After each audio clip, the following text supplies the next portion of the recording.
Thank you all so much for coming this evening. It's wonderful to see you again. I know it's been about a year since I was here last.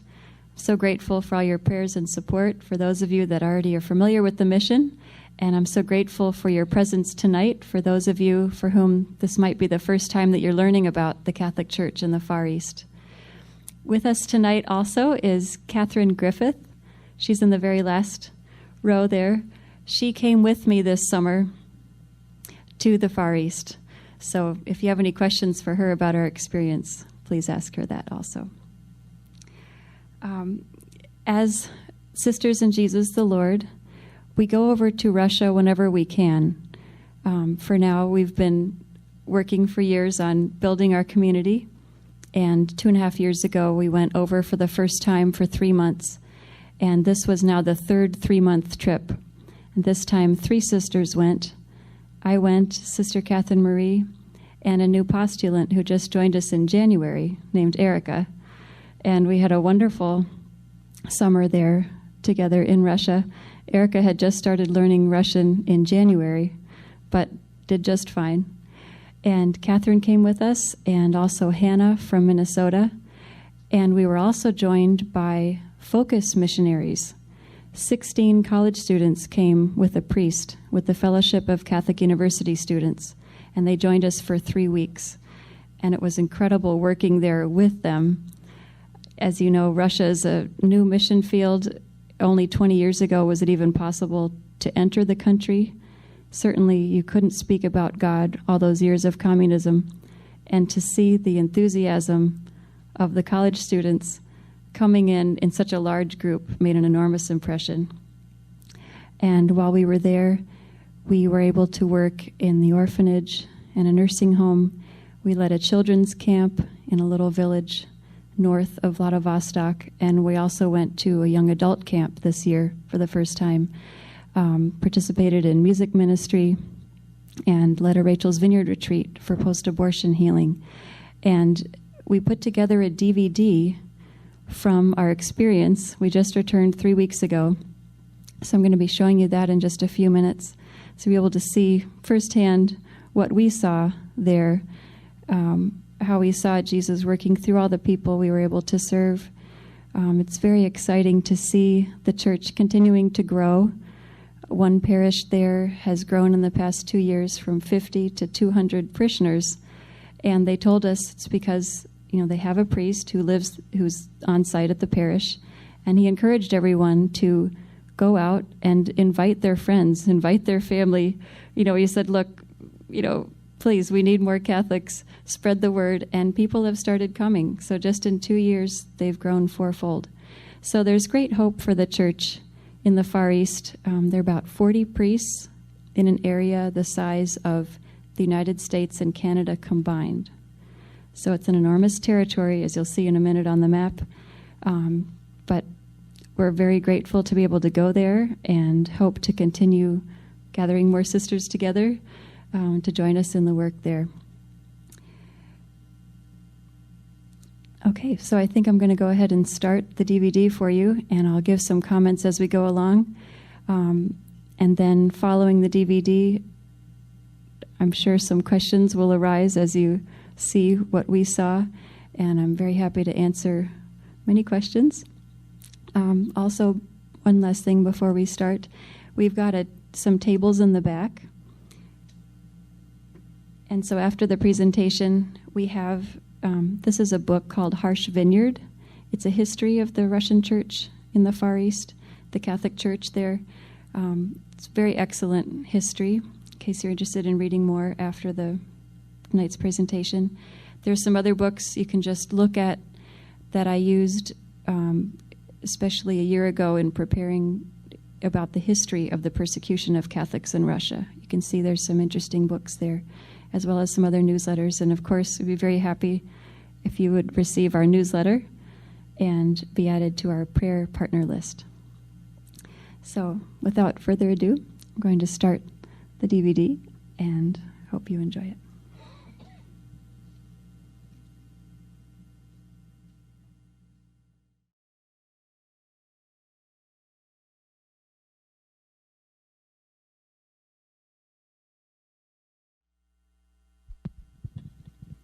This is the city of Vladivostok here on the far east, right above North Korea, east of China.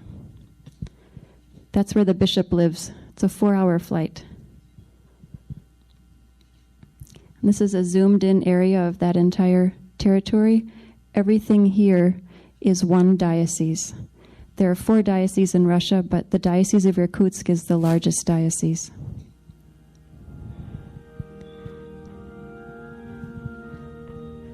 This is in the Catholic Church in Vladivostok, Most Holy Mother of God.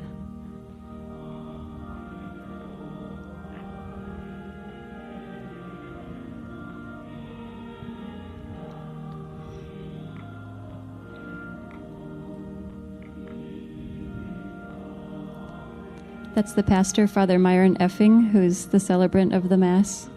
He's the head of our brother order, the Canons Regular of Jesus the Lord. That's what the church looked like when they got it back in 1994. It had been turned into office space, but they got it back and have slowly restored it over the past 20 years.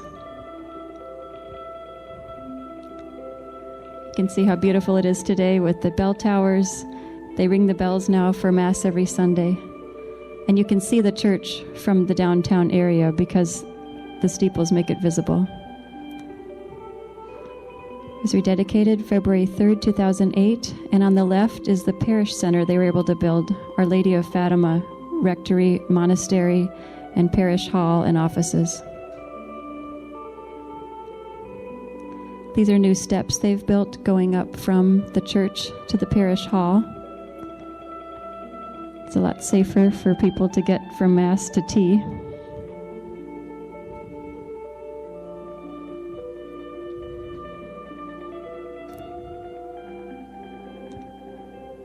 You can see that was a young parishioner. She's only 9 years old.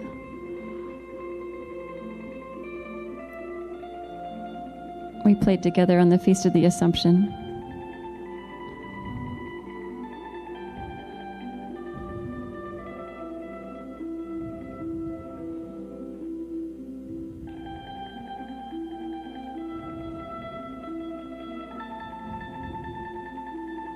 This was a wedding at the parish. The groom has been a long-time worker in the office, and it was wonderful. He found a Catholic wife.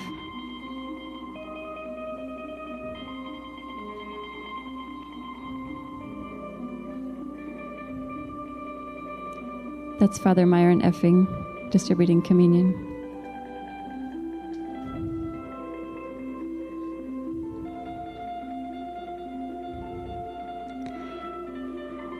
And they had a beautiful procession for Corpus Christi. In all the years under communism, you could never show your faith. All the churches were closed, so it's very important to have the public witness.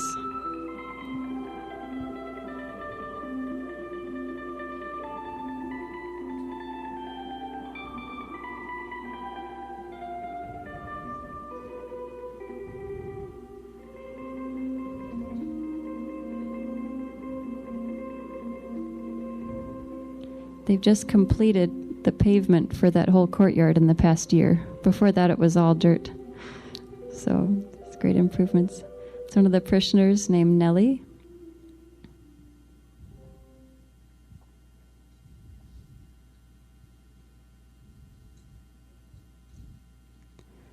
There's the parish choir. Sometimes there are more singers. So you can see we don't have any men currently in the choir, but that's not unique to Russia.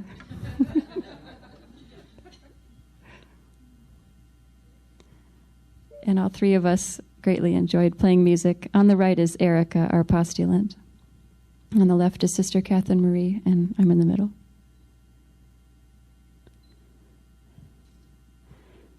And this is the typical tea after Mass. Instead of coffee and donuts, they have tea and cookies. And it's a wonderful time for socializing and also talking about the faith. People ask questions, and, especially when people are new, it's great to get to know them. This is the youngest daughter of the trustee of the parish, Aliona.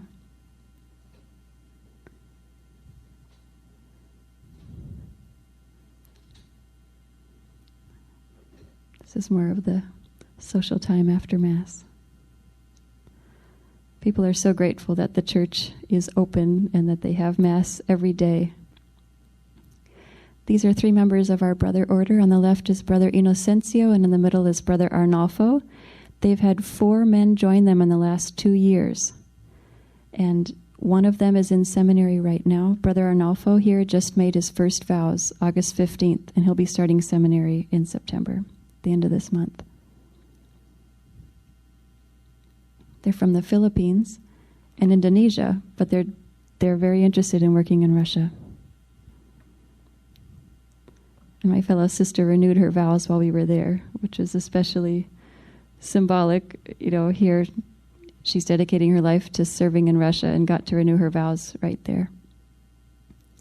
This is an example of a parish that's held in an apartment. This is across the city.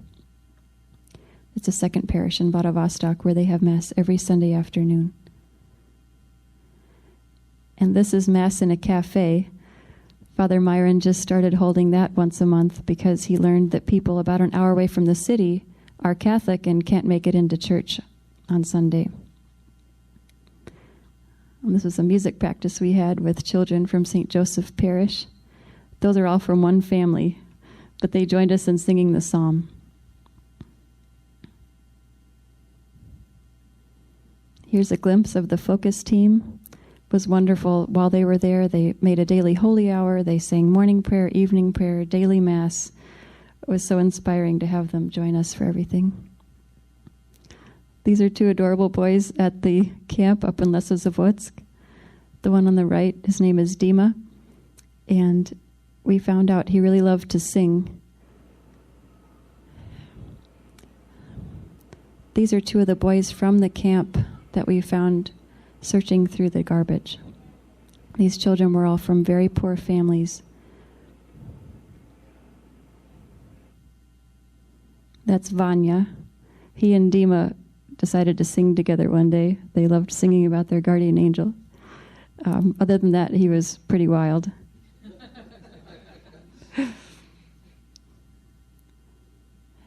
This is the entrance to one of the apartment buildings where most of these children live. We stayed here for a night too. It's hard to imagine what their everyday life is like. There are 3 identical high-rises, and each family just has 1 room with a small bathroom, no kitchen, just some burners.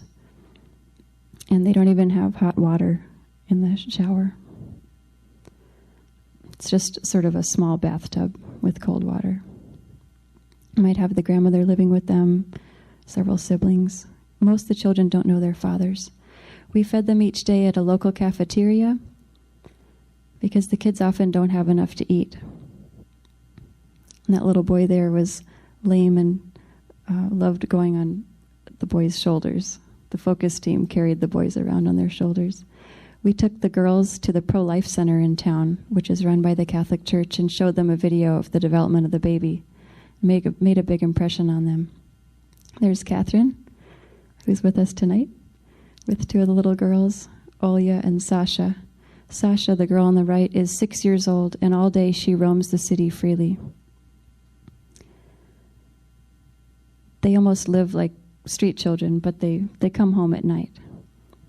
And these are some of the boys with the Focus missionaries. The boys especially were so hungry for affection.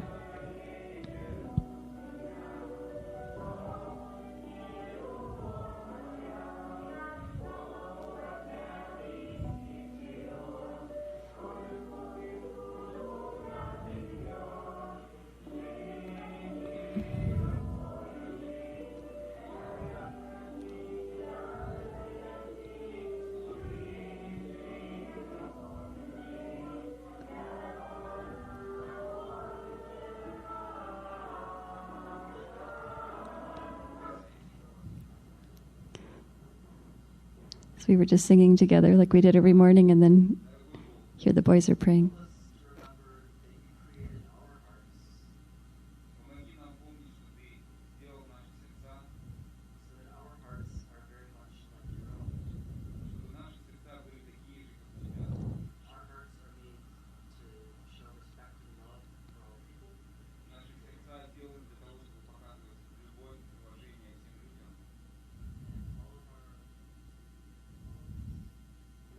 And here's our group photo from the camp.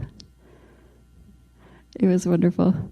One of the little girls said she'd never heard before that God loves her. That's in front of the Catholic parish.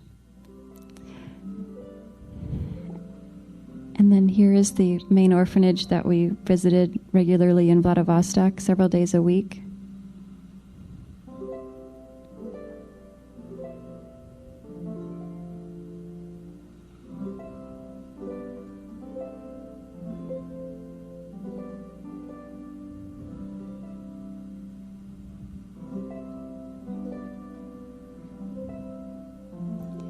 That's little Daniel.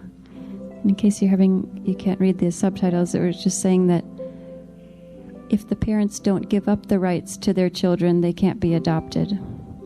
So some children are stuck in the orphanage system until they're 16 because their parents haven't relinquished their rights.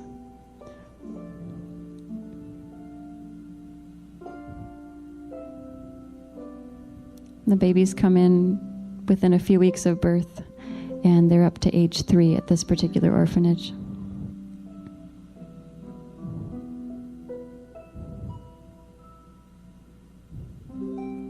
They have enough food now, physical nourishment, but their greatest need is human touch, affection, someone to play with them, and also to take them outside.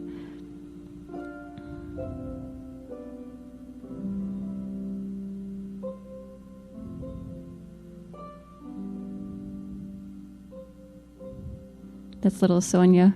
She didn't smile, I think, for our first 2 months. So it was wonderful to see that's her smile.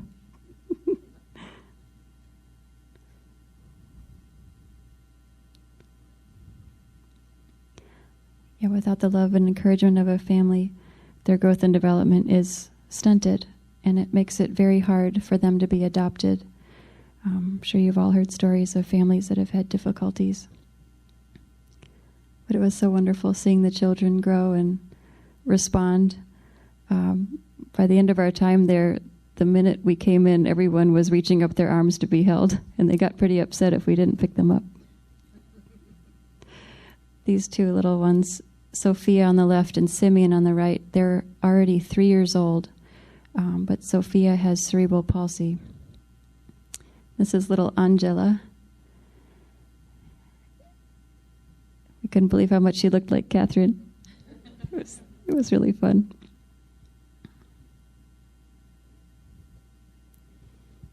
Here's the 4 of us, and yeah, we really were just trying to show them as much love as we could in the amount of time that we had. The little one on the right is Nastia. This is Brother Arnolfo with little Andre. The babies also just loved having a man come in to hold them because all the nurses are women, and the doctors too. This is Hannah on the left, who came to volunteer from Minnesota with Erica. Outside, we really got to take them outside almost every day.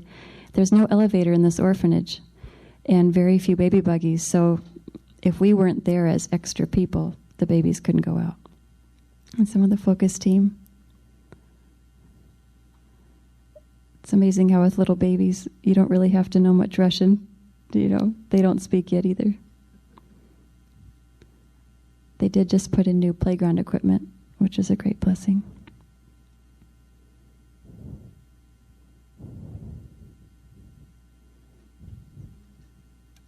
They put a number on their clothing to show what floor they're from.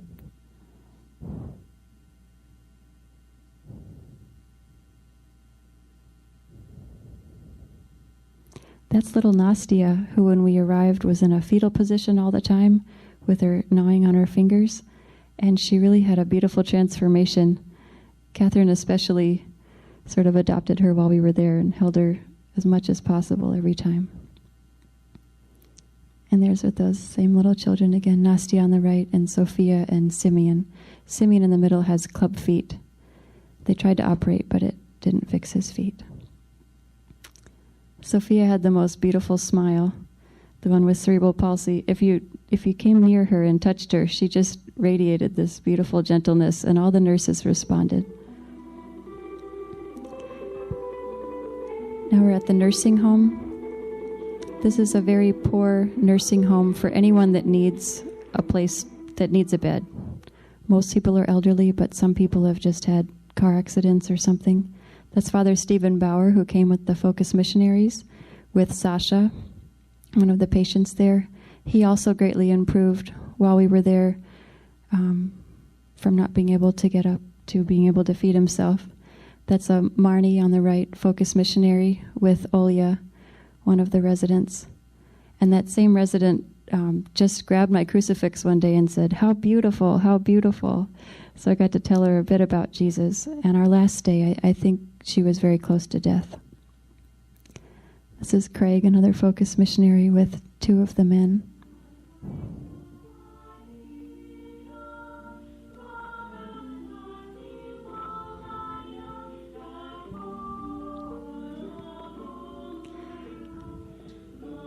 So we're singing the Hail Mary in Russian. That's Liana on the right. She's blind, but she loved hearing music.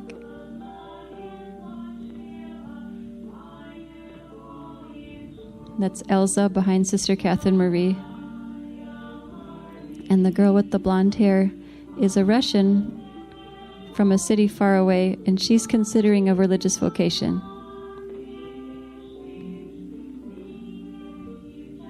And that's Liana lying there, who hadn't spoken for a year and a half. And then after a few months, when we asked her if she wanted to go outside, she said yes and started to speak. And Erica especially grew close to Alexandra, Baba Shura. When we first came, she wouldn't eat anything, and gradually she was taking more and more. It took her about an hour to eat lunch with assistance.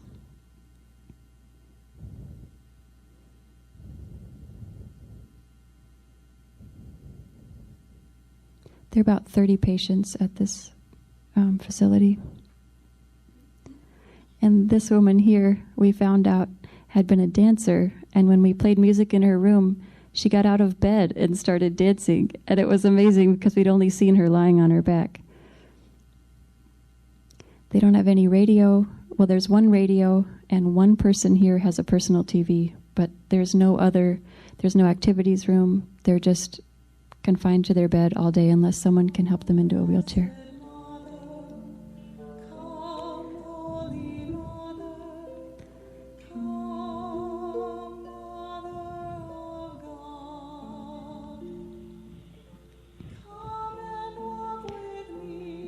This is from the Rachel's Vineyard retreat.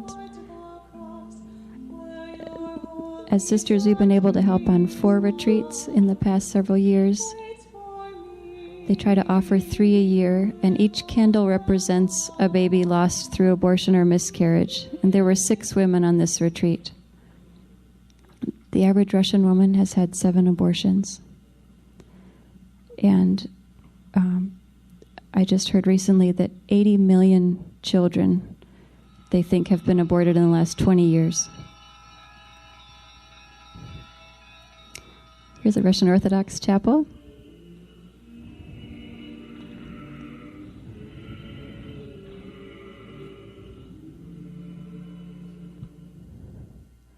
This is a wonderful nun that we met. She's the librarian at the Orthodox Seminary, and she's been a wonderful friend, and she tells everyone she meets that the Catholic Church is not the enemy, because some Russian Orthodox have been taught falsely, and so she's a great champion.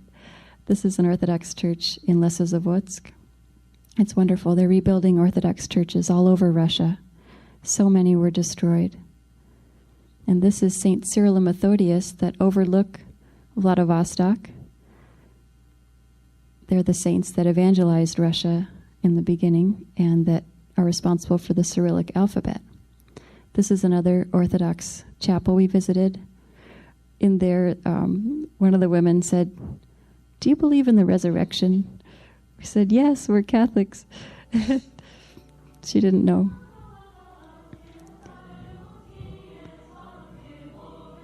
Now, this is the Far Eastern Catholic Youth Conference. The 4 priests are from Slovakia, India, and 2 from America, but all speaking fluent Russian.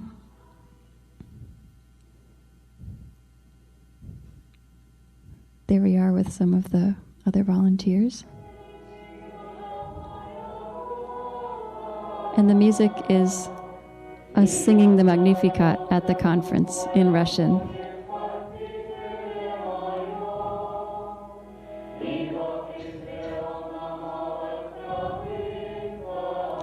There were 43 participants total. Here are some of the priests and sisters you can see from the area. Sister Roberta is from Vladivostok.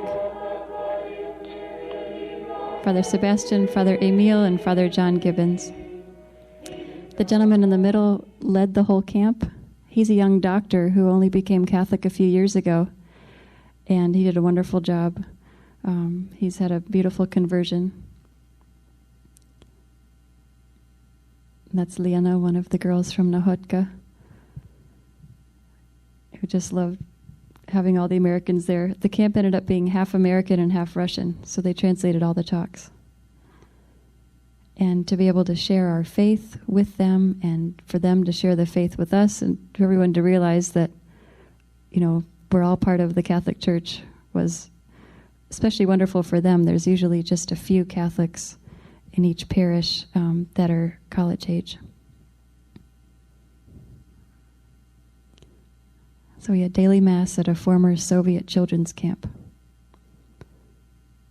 And there were different clubs you could be part of.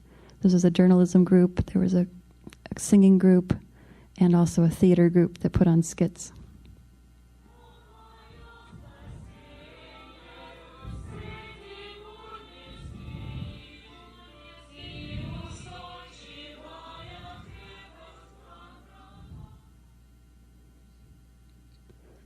I got to try my hand at translating.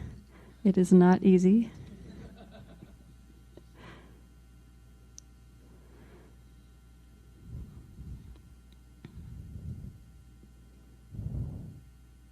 It was so beautiful to see the devotion of the young Catholics. Our last night, we even had perpetual adoration. I'm sorry, all-night adoration.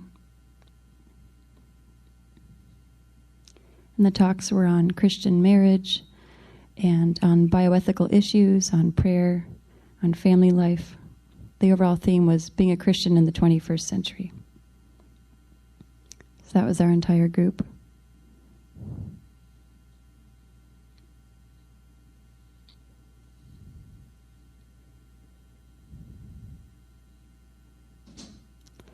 And now you'll see some images of the other parishes in the Russian Far East, so you get a glimpse of what most parishes have for buildings.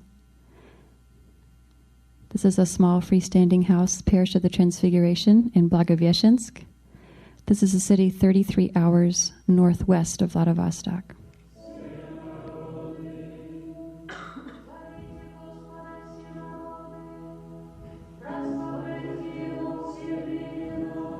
That's the original Catholic Church in that city, which could be returned. It's being used by the Orthodox, but they've had some very good dialogue lately.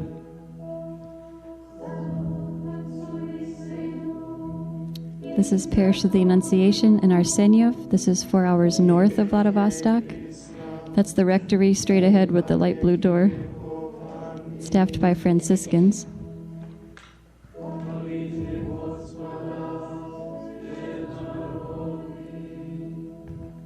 This is Holy Trinity Parish in Romanovka.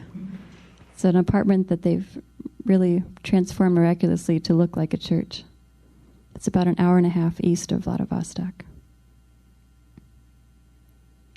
This is the parish of Our Lady of the Pacific in Nahotka, 4 hours east of Vladivostok. Father Myron, Father Krzysztof on the right from Poland, Father Sebastian from India on the left. And here's Erica. This was our first trip to our new convent. You can see the pinions in the back. Those are bridges that are being built to connect parts of the city that have never been connected. They're building a bridge out to Russian Island, which is on the southern coast of Vladivostok. Once the bridge is built, it'll be a 20-minute drive to the mainland.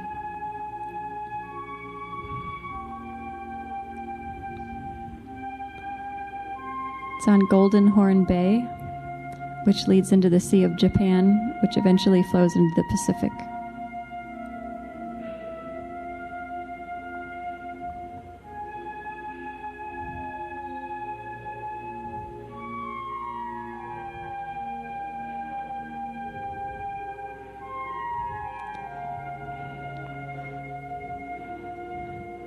For now, you can only take a ferry or get your own boat. Someone said we need a yacht, but I think a rowboat would be just fine.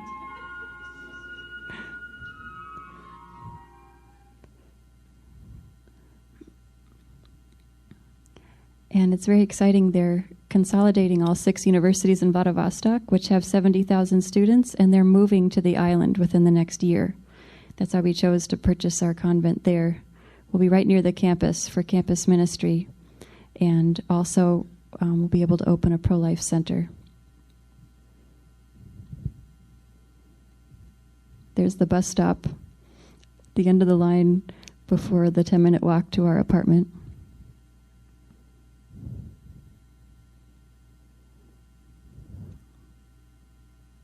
The island currently only has 300,000 or even fewer. I'm not sure how many inhabitants. I think it's more like 3,000. But the number of people living there is estimated to go up dramatically, of course, with the university. There's the building where our apartment is located. We have the top 4 windows on the left.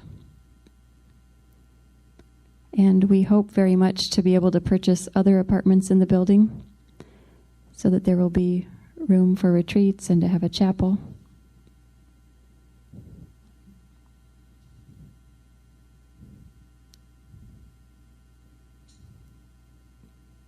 That's the view of the beach. Some people go swimming down there, but I don't know, we believed the no swimming signs.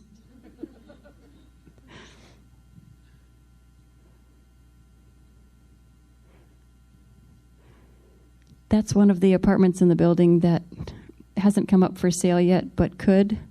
As you can see, it's in terrible condition, but Father Myron says it would be much cheaper to completely renovate an apartment than build it from scratch. This is the apartment on the other side of the wall from the one we bought. So hopefully we could eventually push through and expand the space. Thankfully, the apartment we purchased had a huge renovation job already a few years ago. The owners took care of that, so it's already ready to move into. So that's in our apartment. And they left their furnishings. So there's 2 large pull-out couches, and then there's a bedroom. So we already have room for 5 to sleep. And a small kitchen, but everything's there. Stove and a fridge and all of that. And we actually have a full shower with hot water, which is not, most people don't have that in Russia.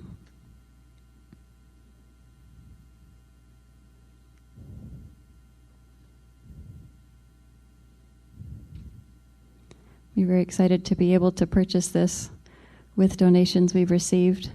We're so grateful. Father Myron had been waiting for years for an apartment to come up for sale in this building. He already owns an apartment in this building.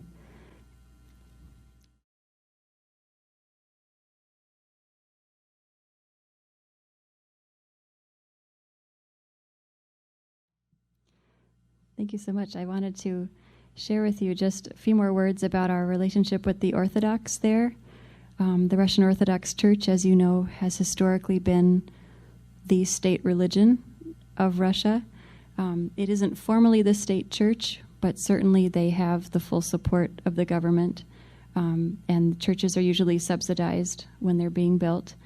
And we've been so delighted over our past few trips just to see the opportunities that have opened up for getting to know each other.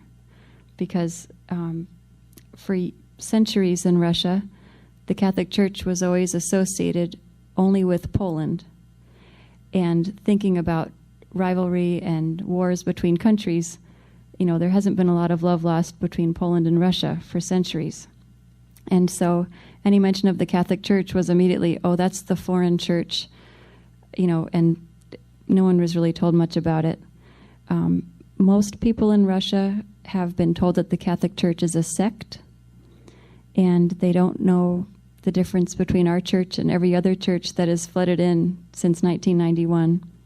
They have pretty much every denomination you can think of, and but it's been beautiful being there in our habits, especially getting to go to Russian Orthodox Vespers and some liturgies. We've had beautiful experiences with priests wanting to talk to us about where we're from, and they're very grateful for the work that we're doing in the city. And we have great hope that we can continue to work together and get to know each other better. We met a wonderful Orthodox priest just the Sunday before we left who said he's been trying so hard to learn English and that he would love to have a summer camp for Orthodox seminarians, I think, especially to learn English, and asked us to help with that. So there's a lot of beautiful opportunities for working together towards church unity. I know we've been split for 1,000 years, but the Russian Orthodox Church is by far the closest to the Roman Catholic Church. They have the fullness of the faith, they have the Eucharist, they honor Mary, beautiful liturgy, beautiful traditions. The main obstacle is that they don't yet acknowledge the Holy Father. So we'll see, but that's something we're excited to be part of also. It's just working on daily relationships.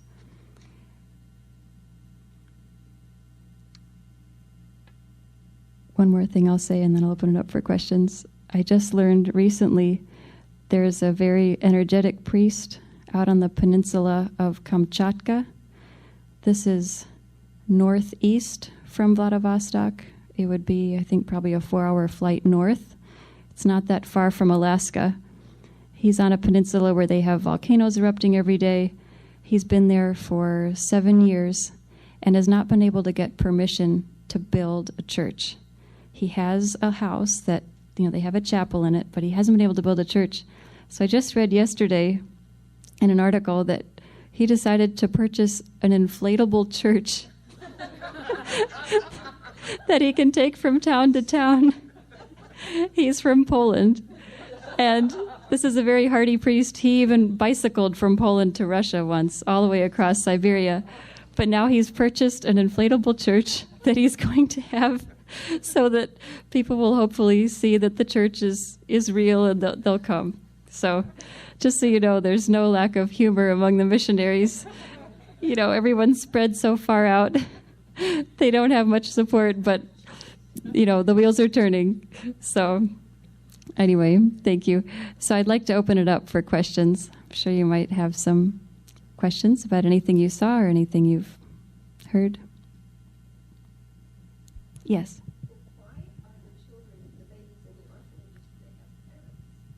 Why are the babies in the orphanage if they have parents? It's a great question.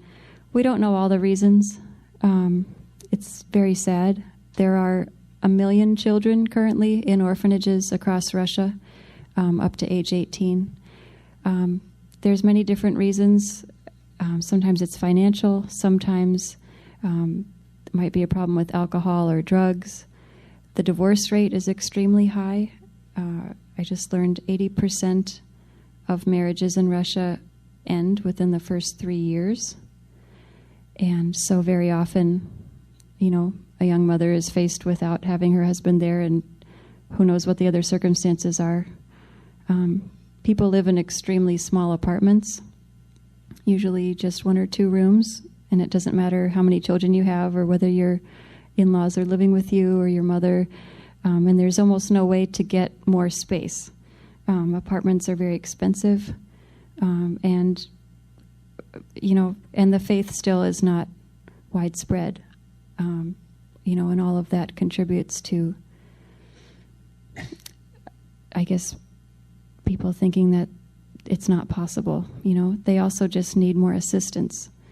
Father Myron has been thinking about this a lot. How can you help the kids stay in the family before they get to the orphanage? So there's a guardian angel program that supports especially single mothers that want to keep their children at home and just need some assistance to keep them. Sometimes parents feel like they can't provide enough and they just send the kids to the orphanage.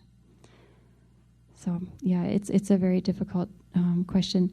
They are thinking of going to the foster care system in hopes that that will help the children, but I don't know the best way to help the families. Thank you. Yes.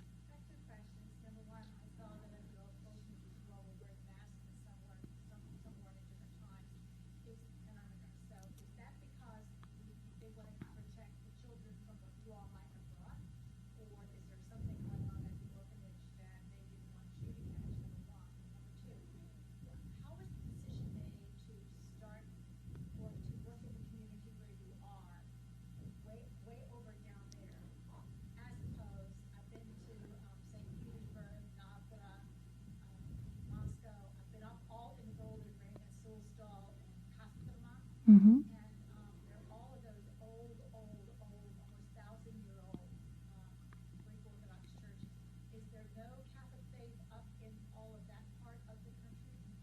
Those are two great questions. The first one was, why did we wear masks in the orphanage? Was it to protect us or the kids? And the second question was, how did we get to the Russian Far East? Why aren't we working in a different area of Russia? The first question, we were told that we should wear the masks both for ourselves and for the children. For the children, because, they get used to the germs, I guess, of all the nurses that are there every day. And with us coming and going, they said it would be very easy for the kids to pick up something we might not even know we're carrying. They also said it was to protect us. Pretty much all the time, the children have some sort of a cold, very frequent ear infections. They're all sharing each other's toys. They all play in the big playpen together every day. They're interchanging what they wear. They all change their diapers on the same station. They're just constant contact, so they're almost always a little bit sick. And I know some of the children do have more serious diseases, but I don't know that vocabulary yet in Russian. So when they tell me what the diseases are, I don't know what they are. So I can't share them with you, but that's why we mostly wear the masks. And especially for the littlest babies, they really ask that we do it most of the time. They said outside we didn't have to. No, I'm not sure why not. And the second question, we ended up in the Russian Far East because Father Myron Effing, who is the pastor at Most Holy Mother of God Catholic Church, he had his mission office in St. Paul, Minnesota. And the superior of my community, Sister Julia Kabista, is from Minnesota and was living up at the convent attached to the parish where he would come and stay. And she's a Maryknoll missionary sister and has always been interested in the missions. She was in Africa and loved it. And when she heard about Russia, she said, how can I help you more? And she started helping in small ways. And one day he told her, our greatest need is sisters. They had been visiting different orders for years and inviting them to come to Russia, to this parish that they were given in the Far East. And many orders expressed an interest, but most said, we don't have enough sisters to send you. We're so committed to other works already. One order did come in 1999, and there are 2 sisters from that community, and 2 Russians have joined them, and they're working especially in the village of Romanovka, where Holy Trinity Parish is. But he knew that the need was even greater. Father Myron himself started most of the parishes in the Far East. The ones you saw in Nahotka and Blagoveshchensk and Arsenyev, Ussurisk, he started all of those himself. So he asked Sister Julia to see if she could find women that would help, specifically in that area. There are certainly other orders working in Western Russia, and there are Catholics. There are a lot more Catholics in Moscow because it's much closer to the West. But he felt like especially Americans could contribute to the Far East because, in a sense, it's near Alaska.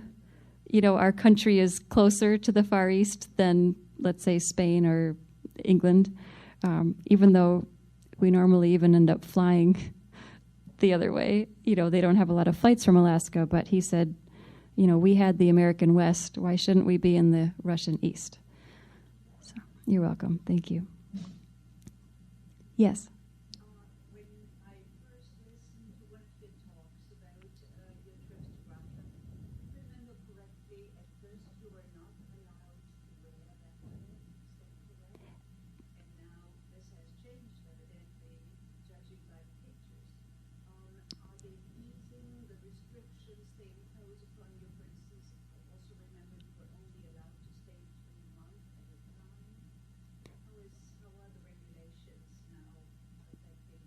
Thank you. Those are great questions. The first was, she understood we couldn't wear our habits before, but now we can. How did that change?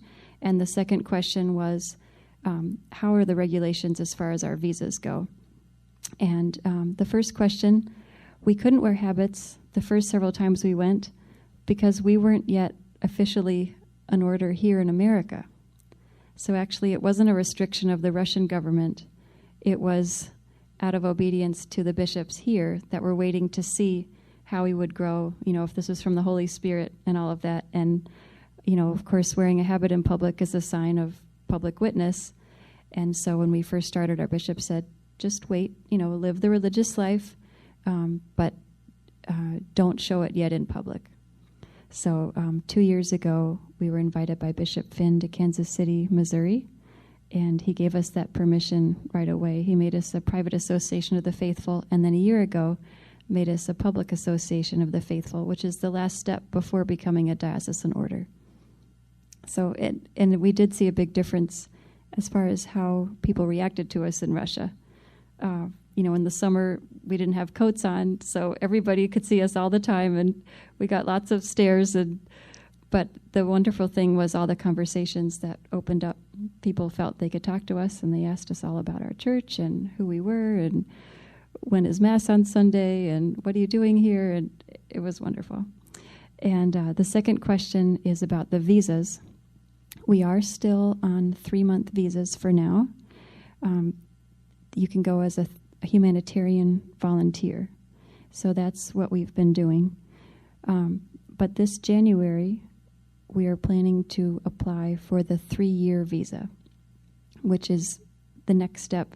If you get the 3-year visa, you can then apply for a green card, basically the equivalent where then you can just freely come and go from Russia, and those are for 5 years at a time. And the priests there have that now. So if we apply in January, we should know about July. There's a quota, so we don't know if we'll make the quota because not many Americans apply from Vladivostok, and they only give a certain number of spaces according to how many normally apply from the country, but we'll see.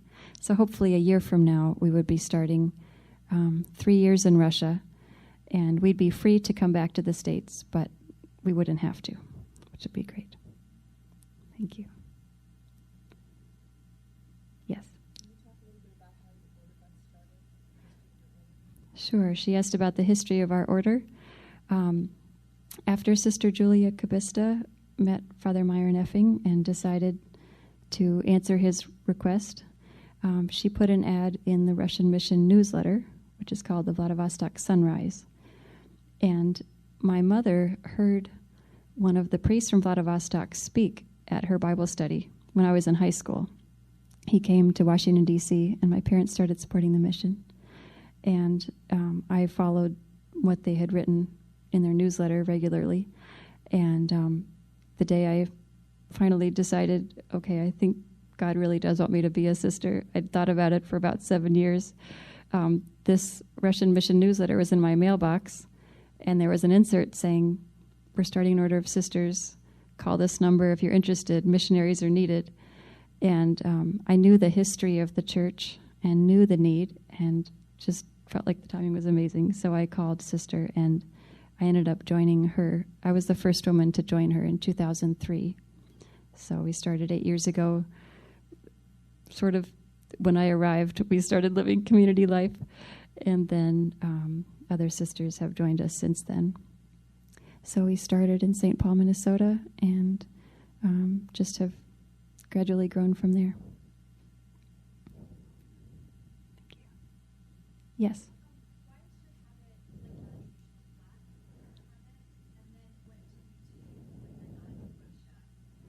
Great questions. Why is our habit not a traditional black? And what do we do when we're not in Russia? We chose this color because we kept looking at icons of Mary from Eastern Europe. And although blue is also a color for Mary in the Russian Orthodox Church, she's very often pictured in burgundy. And so we thought that would be a beautiful way to be identifiable as a different order and yet also reminiscent of Mary. And once we made our habits, we really developed a strong devotion to the Sacred Heart of Jesus. So our habits are really for Jesus and Mary. Another reason we didn't choose black was that reading different documents over the past several hundred years, at times Catholics in Russia tried to appear as if they were Russian Orthodox. And, the Pope said, no, you're Catholic. It should be obvious that you're Catholic. And the Russian Orthodox only wear all black. So we knew that if we had another color, it would be clear right away that we're sisters, but that we're not Russian Orthodox. And that did end up being true. As far as what we do when we're in Kansas City, we're training sisters, learning Russian, and learning about religious life and everything for our postulant and soon-to-be novice. We're very active in the parish music ministry, playing the organ, singing in the choir. We bring communion to the sick and teach RCIA at the parish. We're also getting more involved with pro-life work for the Diocese of Kansas City, just as it's important in Russia. Of course, we know it's important in our own country. And we're going to be helping to restart the Rachel's Vineyard retreats for post-abortion healing in Kansas City this December. And we're working with the pro-life office. They really want to open a pro-life center on the Missouri side. Kansas City is a double city, so a lot of people from Missouri have been able to go over to the Kansas side for help in pro-life areas, but they want to expand on our side too. And then we're also, seeking to, of course, invite young women over who might be interested in a religious vocation. And then we go to conferences sometimes and have a booth to promote the mission. So we're doing lots of different things there too. And keeping the whole office going, our website and newsletters, all of that. Thank you. Yes? How do you do the Rachel Vineyard retreats in Russia? Do you bring people from the U.S., go over, and then you have interpreters? Or how does it work? That's a great question. How do we do Rachel's Vineyard retreats when we're in Russia? Actually, in 2004, a woman from Alaska came for the first time and started Rachel's Vineyard in Russia. She did a retreat in Magadan and trained leaders with an interpreter. And then she came to Vladivostok and trained leaders. But what happened is that the main leader in both cities moved away. And so 2 years ago, I'd been training with Rachel's Vineyard in St. Paul, Minnesota. So when I came 2 years ago, I was able to meet with some of the Russian women that had already been part of the retreats. They just weren't comfortable leading it. And we were able to restart it. And it's wonderful because I don't have to be there for them. There's a wonderful leader, Natasha Anisimov. She's the wife of the trustee of the parish, and she works with a psychologist, and everything is held in Russian. And when I'm part of it, it's all in Russian, Basically, there's a whole retreat manual that was put together by Dr. Teresa Burke. She's the founder of the program from the U.S., and it's been translated into many different languages. So as long as you follow the manual, it works beautifully. And so it's all held in Russian. We hope to be able to offer it in other cities because the need is so great, and the distances are also so great. Some women have come 5-6 hours by train just to attend one weekend because there was nothing closer. We hope that someday it'll be offered in all the parishes. Yes?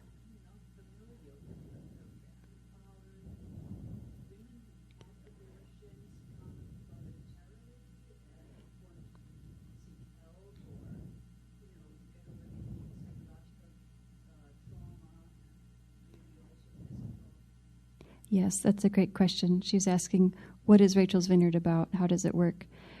It is completely voluntary.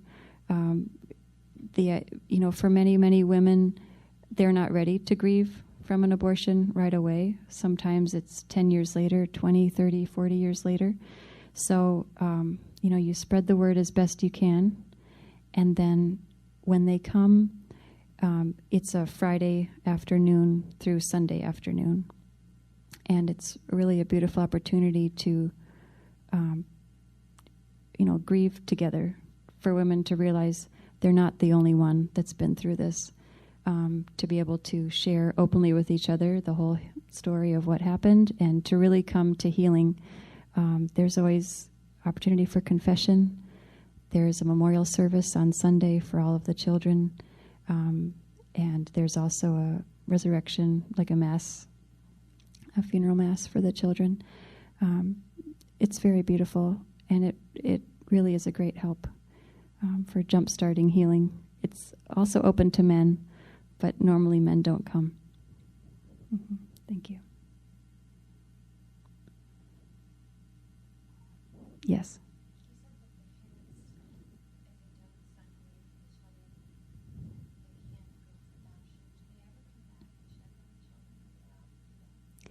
They are allowed to, as long as they haven't relinquished their rights. They are still the legal parents. Unfortunately, they rarely come. I spoke to the doctor about one of the little girls, Sophia, the one that has cerebral palsy, and she said she doesn't know the whole story, but her mother just doesn't come.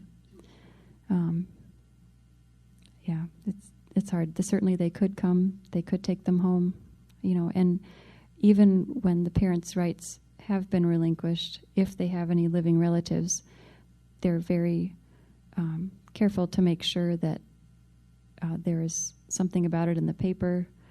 They want to make sure that if there's anyone in the family that will take care of the baby, that they'll come forward. So children that are adopted are not being taken from families that are ready to care for them, of course.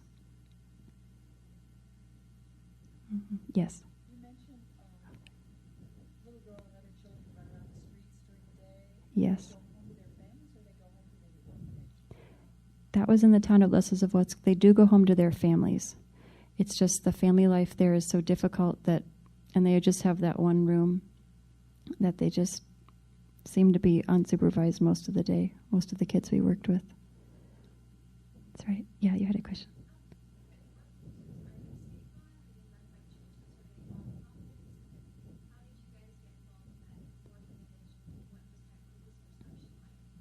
Okay, yeah, the question is, are all the orphanages state-run or private, and how do we get involved?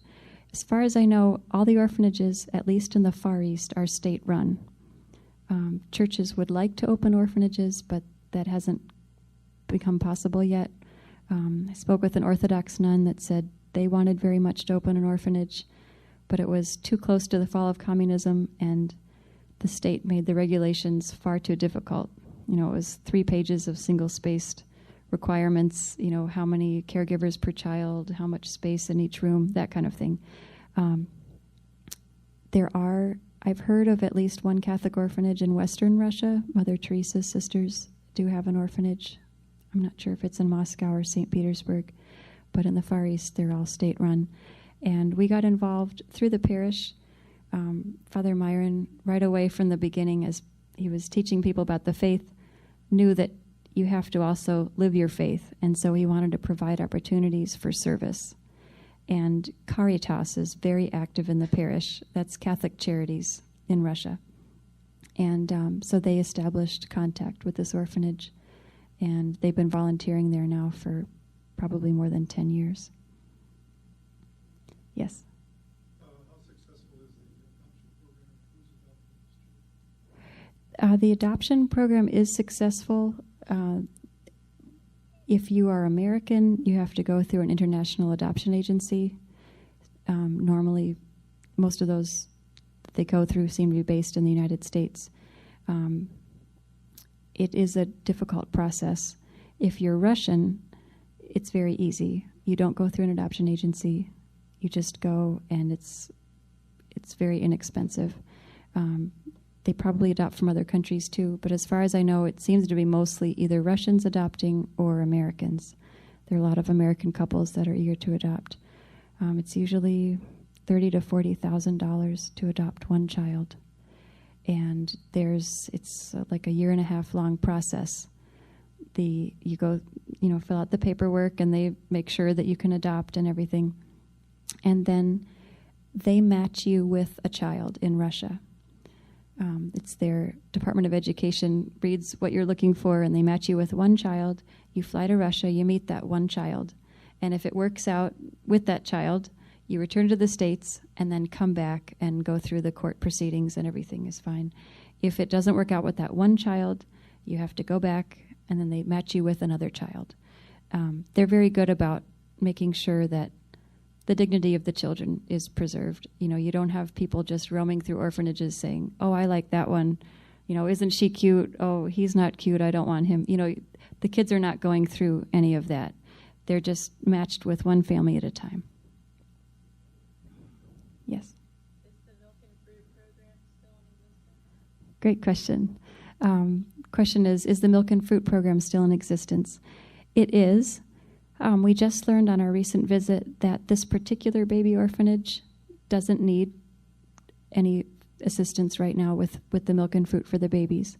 But there are other orphanages in Russia, in the Far East, that are still very poor. So any donations for milk and fruit can still go to orphans.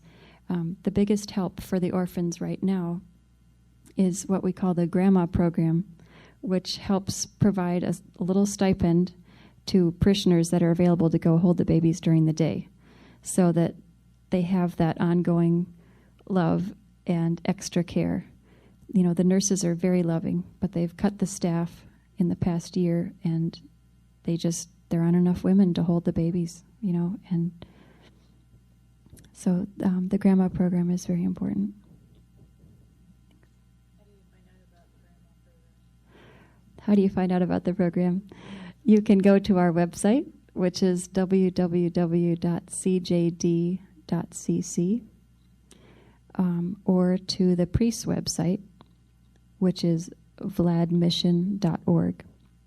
Either way, you can donate online or send any sort of check. Are there any more questions? Yes. Yes. What is your general impression in the matter of social services? Compare communism with whatever it is called now. From the state? Yes, well, what is the social services, the standard of living, especially of the disenfranchised children and such? Okay, so the question would be, compared to under communism, how are families living today, and what programs does the state have to help them? Right, and compared to what it had before. That's a great question. Compared to what it had before, how is it today? There are many people who say they lived better under communism.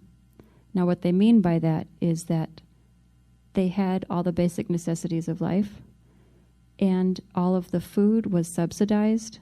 People weren't paying rent, and no one earned a large salary, but things were subsidized so much that even though you didn't have a lot of money, you could sort of get by, and most people were all living the same level. So you didn't see the wealthy party leaders at the top. Almost everyone, all the doctors and journalists and street cleaners were living next to each other in these high rises that were all identical.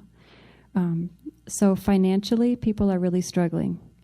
The prices have gone up dramatically, especially food is expensive, and salaries haven't kept up. In Les Zavotsk, they told us that the average salary is a little under $7,000 a year, and the food prices are about like ours. And in this same town, just the heating bill was 1/3 of their monthly salary, almost $200. And this is for a one-bedroom apartment. So people are really struggling financially, and they've lost, some say they've lost a sense of the sort of community, like the fact that they were all comrades together. There's some of that has been lost, some people have said. Certainly, on the other hand, people are so grateful for freedom of religion. Now they can travel, they can move, they're free. They were not free before.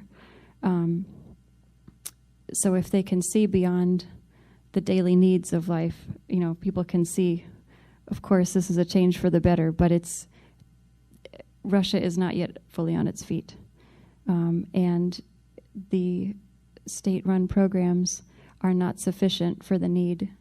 You know, the nursing home you saw, that's the one that's the least expensive. Now, if you have money, you can go to a nicer place. You know, before, my understanding would be there probably was no nicer place, just everybody went to the same, and so there was nothing to compare it to. Now people are seeing when you have money, things can be a lot nicer, and you get into, you know, of course it's easy to become discontent and, you know, be worried about the future. They also have high unemployment in Russia right now. And a young family, you know, married with 2 children, the husband is a banker. They said they can't afford to buy an apartment, and he's got a great job. You know, what better job could he have? But it's just, things are too expensive. So, and they've cut the staff recently at the orphanage and the hospice.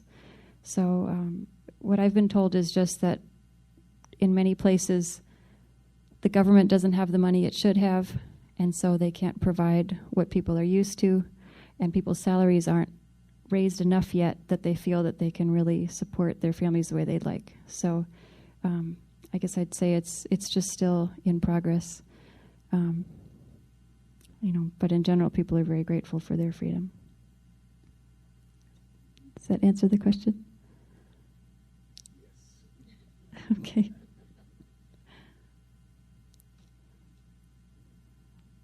Are there any other questions?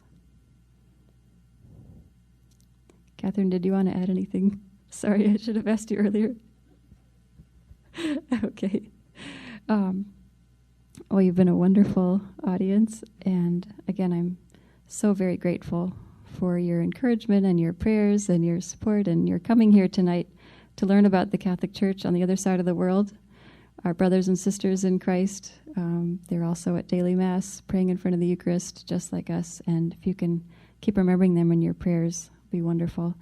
And of course, please pray for our community that will increase in number, and for our brother community there, and for all the Catholics in Russia. I'd like to invite you again to see everything on the table in the back. There are some books for sale. We have refreshments, and also just books you can look at and some pictures and things. So look very much forward to meeting you. And especially if you can sign up to receive our newsletter, we'd love to keep you informed of how things are developing. So thank you very much. God bless you.